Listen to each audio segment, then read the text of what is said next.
একদিন এক কাঠুরে নদীর ধারে একটা গাছ কাটছিল। গাছটা এত বড় যে জোরে জোরে ঘা মারা ছাড়া তার আর উপায় ছিল না। বেশ কয়েকবার জোরে ঘা মারার পর হঠাৎ তার কুড়ালখানা হাত ফসকে নদীর জলে পড়ে গেল।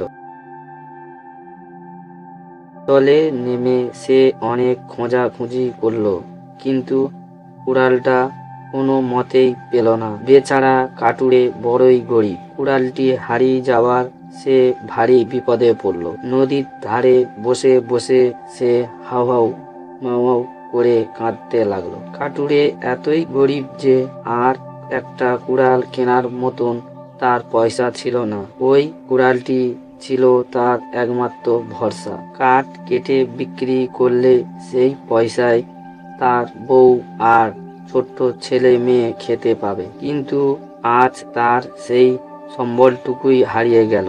কাঠুরে কান্না দেবতার কানে গেল। তিনি দয়া পরবশ হয়ে তাকে সাহায্য করার জন্য জল থেকে উঠে এলেন। কাঠুরেকে তিনি জিজ্ঞেস করল, তুমি কাঁদছো কেন? কাঠুরে তখন তাকে সমস্ত কথা বলল। তারপর জল দেবতা ডুব দিলেন। হাতে একখানা সোনার কুড়াল নিয়ে উঠে এলেন। কাঠুরেকে জিজ্ঞেস করলেন, এই কুড়ালটি তোমার? কাঠুরে দেখে বলল, না। জলদেবতা তখন আবার জলে ডুব দিলেন। এবার তিনি হাতে করে একটি রূপোর কুড়াল নিয়ে উঠে এলেন। কাঠুরেকে জিজ্ঞেস করলেন, এই কুড়ালটি তোমার? কাঠুরে এবারও বলল না। জলদেবতা আবার ডুব দিলেন। এবার তিনি সেই লোহার কুড়ালখানি নিয়ে উঠলেন। জলদেবতার হাতে তার হারিয়ে যাওয়া কুড়াল দেখে কাঠুরে বলে উঠল, এই কুড়ালটি আমার। ঠাকুর, আপনি দয়া করে ওই কুড়ালটি যদি দেন তাহলে আমি চিরকাল আপনার গোলাম হয়ে থাকব।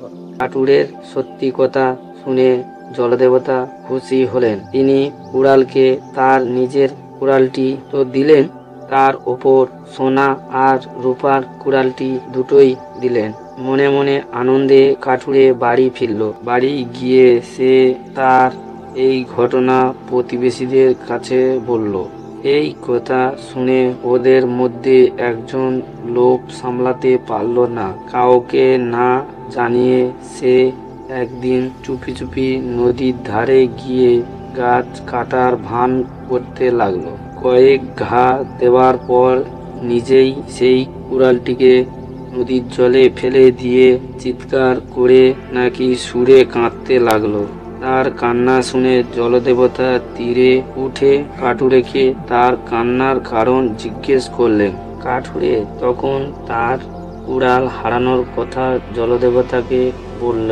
সে যে ইচ্ছে করে ফেলেছে সে কথা বলল না। জলদেবতা ডুব দিলেন এবং কিছুক্ষণ পর হাতে করে একটা সোনার কুড়াল নিয়ে এলেন। কুড়ালটি দেখেই জলদেবতাকে আর প্রশ্ন করার সময় দিল না, বলে উঠল, হ্যাঁ হ্যাঁ, এটি আমার কুড়াল, দয়া করে ওটা আমাকে দিন। জলদেবতা কাঠুরের এই মিথ্যে কথা বুঝতে পারলেন। তিনি তাকে কিছু না দিয়েই জলে ডুব দিলেন আর উঠলেন না। কয়েকখানি সময় বসে বসে দেখলো যে জলদেবতা আর উঠলেন না। লোভী কাঠুরে তার লোভের শান্তি পেল। সোনা বা রূপার কুড়াল কোনোই তো পেলই না, বরং তার নিজে ফেলে দেওয়া কুড়ালটিও তাকে হারাতে হলো।